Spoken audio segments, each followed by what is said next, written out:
Assalamualaikum warahmatullahi wabarakatuh. Apa kabar anak-anak ibu?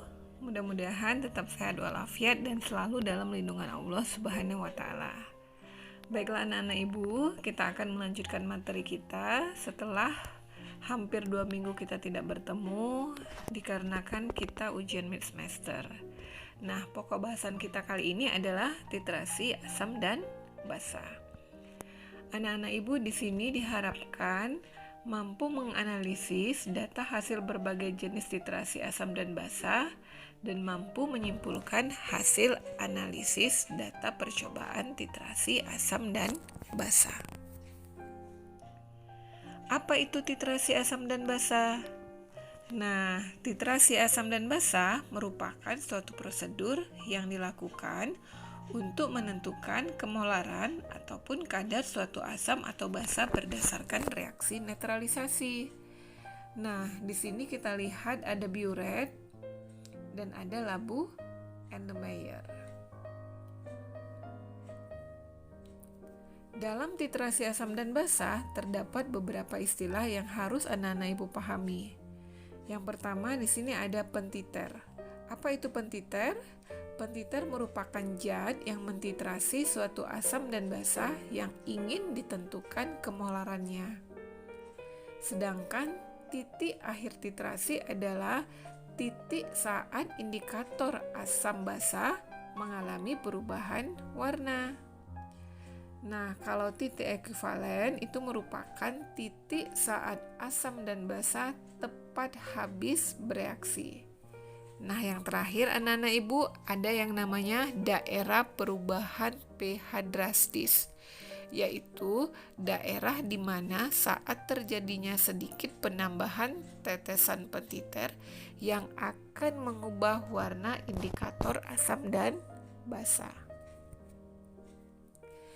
Kita lihat di sini ada tabel berbagai indikator pada titrasi asam dan basa. Nanti kita akan melakukan prakteknya yaitu dengan menggunakan indikator phenolphthalein. Nah, ini ada gambar beberapa indikator universal yang dalam bentuk larutan. Ada di sini bromthymol blue ya. Ada metil jingga. Bagaimana prosedur titrasi yang akan kita laksanakan di laboratorium?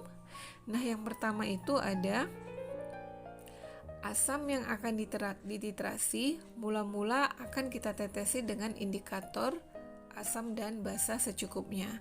Nah, biasanya ini berkisar 3-5 tetes. Yang kedua, kita masukkan pentiter yang berupa basa. Nah, di sini pentiternya berarti yang ada di dalam biuret. Setetes demi setetes kita buka keran biuret tersebut sehingga meneteslah NaOH yang ada di biuret dan kita tampung dengan labu Erlenmeyer. Nah, ketika warna indikator berubah, maka kita akan menutup keran pada biuret. Nah, jadi nanti yang ada di dalam labu Erlenmeyer itu adalah asam, sedangkan yang ada di biuret itu adalah basa. Nah, kalau ada pertanyaan, Bu, apakah itu bisa dibalik? Nah, bisa saja ya. Bisa saja HCl yang ada di biuret dan NaOH yang ada di Erlenmeyer. Nah, untuk menghitung konsentrasi zat tersebut, kita akan memakai rumus MA dikali VA dikali A sama dengan MB dikali VB dikali B, di mana M di sini adalah molaritas, sedangkan volume V adalah volume dan A di sini adalah jumlah valensi asam. Nah, apa itu jumlah valensi asam? Nah, misalnya nanti yang kita gunakan adalah asam kuat H2SO4, maka A-nya adalah 2, sedangkan untuk HCl maka A-nya adalah 1. Nah, kita lihat di sini titrasi asam kuat dan basa kuat. Ini kita lihat di sini kurvanya anak-anak ibu. Didapatlah titik ekuivalen itu dengan harga pH sama dengan 7. Nah, volume basa yang ditambahkan itu sekitar 25 ml.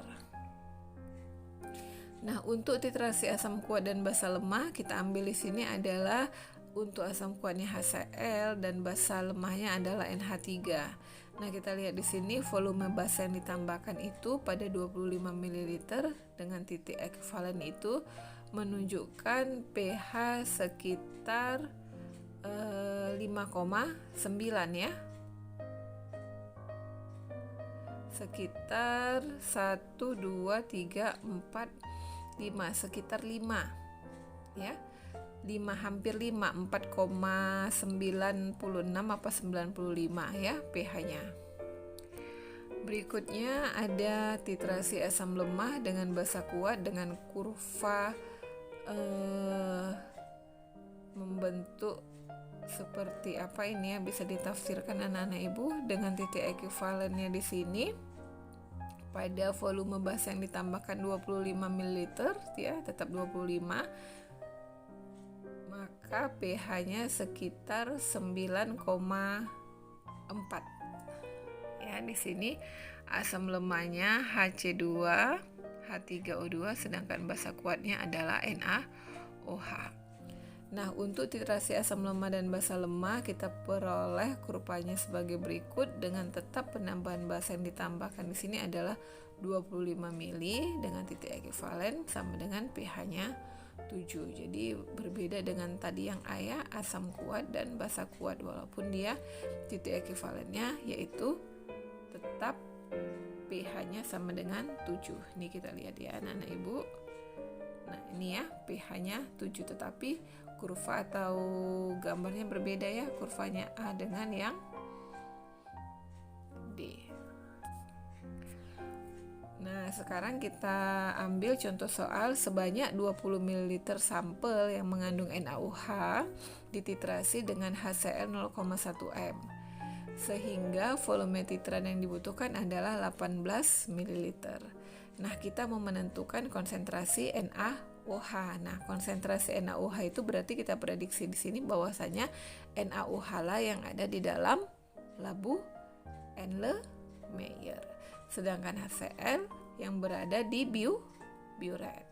Nah, maka didapatlah di sini dengan rumus VA MA kali VA kali A sama dengan MB kali VB kali B didapatlah konsentrasi pada NaOH sebesar 0,09 molaritas.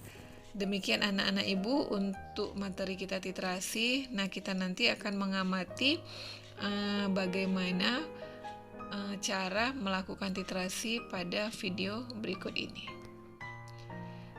Terima kasih anak-anak ibu. Assalamualaikum warahmatullahi wabarakatuh.